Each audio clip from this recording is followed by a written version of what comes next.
નમસ્કાર ખેડૂત મિત્રો, તમે જોઈ રહ્યા છો ખેડૂત વિકાસ યુટ્યુબ ચેનલ। મિત્રો, આજના દિવસનો આ પાર્ટ 2 છે। આપણે સવારના વિડીયોમાં પણ કહ્યું હતું કે આજના દિવસે આપણે જે કપાસનો વિડીયો લાવશું એ ખૂબ જ ઇમ્પોર્ટન્ટ છે અને આજના વિડીયોમાં મિત્રો આપણે ચર્ચા કરવાના છે ઓલ વાયદા બજાર સાથે સાથે કપાસ બજારનું ભવિષ્ય કેવું જોવા મળી શકે છે। સંપૂર્ણ માહિતી મળી જશે, તેથી વિડીયોમાં અંત સુધી બની રહેજો। ચેનલમાં નવા હોય તો ખાસ ચેનલને સબસ્ક્રાઈબ કરી દેજો, કારણ કે રોજબરોજ કપાસને લગતી મિત્રો માહિતી મળતી રહેશે તો કપાસના 100% સારા ભાવ મળશે એની ગેરંટી ખેડૂત વિકાસની છે। તો બસ મિત્રો, હવે વિડીયોની શરૂઆત કરી દઈએ। સૌપ્રથમ મિત્રો MCX વાયદાની વાત કરીએ તો MCX વાયદામાં હું તમને હિસ્ટોરિકલ ડેટા તરફ થોડોક લઈ જાઉં તો મિત્રો કન્ટિન્યુઅસલી MCX વાયદામાં મિત્રો ઘટાડો જોવા મળ્યો છે। આપણને પણ ખબર છે લાસ્ટ ગુરુવાર આપણે જે ગયો અઠવાડિયાનો છે ત્યાંથી લઈને કન્ટિન્યુ મિત્રો ઘટાડો જોવા મળી રહ્યો છે, જે ખેડૂતો માટે એક ચિંતાની બાબત હતી।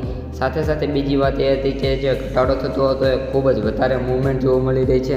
ડેઇલી બેસિસ ઉપર 500થી લઈને 600થી 700 રૂપિયા સુધીનો ઘટાડો, એટલે મિત્રો એ ખૂબ જ વધારે કહી શકાય। પરંતુ મિત્રો એક વાત હજી પણ કહી દઉં કે જે આપણો MCX વાયદો છે જેમની એક્સપાયરી છે એ સપ્ટેમ્બરમાં છે। કોઈ પણ શેરની જ્યારે એક્સપાયરી આવે ત્યારે શેર મૂવમેન્ટ કરે છે।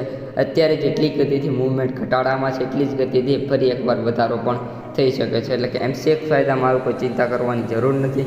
પરંતુ ધ્યાન ચોક્કસ રાખવાનું છે કે MCX વાયદો ત્યાં જઈને સ્ટોપ થાય છે।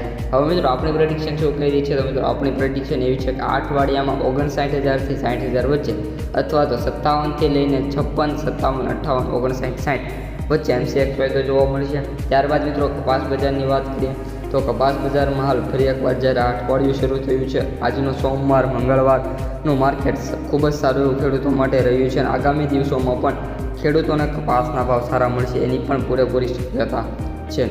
બીજી વાત એ છે કે મિત્રો હાલ કપાસના જે ભાવ છે એ કેવા બોલાઈ શકે છે। અત્યારની સ્થિતિ મુજબ જોઈએ તો મિત્રો જૂના કપાસને 1600થી 1650 સુધી મળી શકે છે અને નવા કપાસના માર્કેટ યાર્ડમાં લઈને જશો નવો કપાસ છે જેમના કારણે એમના ભાવ છે થોડાક વધારે, એટલે કે 1800થી લઈને 1700 અથવા તો 1750, 1800 અને 1900 સુધી મળી શકે છે। અમુક ખેડૂતો જે ફર્સ્ટ ટાઈમ હોય છે ત્યાં 3500, 4000 રૂપિયા પણ ખેડૂતોને મળતા હોય છે। હવે મિત્રો ન્યુયોર્ક વાયદાની વાત કરીએ તો મિત્રો આ વાયદા બજારે થોડોક US કોટન વાયદો છે અને આમાં મિત્રો થોડોક ઘટાડવાની શક્યતા છે, કારણ કે કન્ટિન્યુઅસલી મિત્રો આપણે વાત કરીએ તો 26 ઓગસ્ટથી લઈને 9 સપ્ટેમ્બર સુધી એક પણ એવો દિવસ નથી જ્યારે ન્યુયોર્ક વાયદાએ $71 ક્રોસ કર્યો હોય। $70 એનો હાઈ રહ્યો છે અને એવરેજ છે એ $67-68 વચ્ચે બોલાતો જોવા મળી રહ્યો છે। ત્યારબાદ મિત્રો લાસ્ટ વાયદા બજાર જે ઓઇલ કેક વાયદા બજાર છે, અત્યારે એની વાત કરીએ તો 3,535 રૂપિયા જોવા મળ્યો છે, જેમાં વાત કરીએ તો 99 રૂપિયાનો સુધારો જોવા મળ્યો છે। એ બાબતે એક સારી એવી કહી શકાય છે। જો 99 રૂપિયામાં બે વાયદા બજાર આપણા સુધરી રહ્યા હોય, MCX વાયદાના મિત્રો આપણે અત્યારે લેતા નથી, પરંતુ ઓઇલ કેક વાયદો સુધરે છે એ પણ ખેડૂતો માટે સારું એવું છે। તો મિત્રો આ ત્યારની તમામ અપડેટ્સ વિડીયોને જેટલો બને એટલો શેર કરી દેજો। અસ્તુ।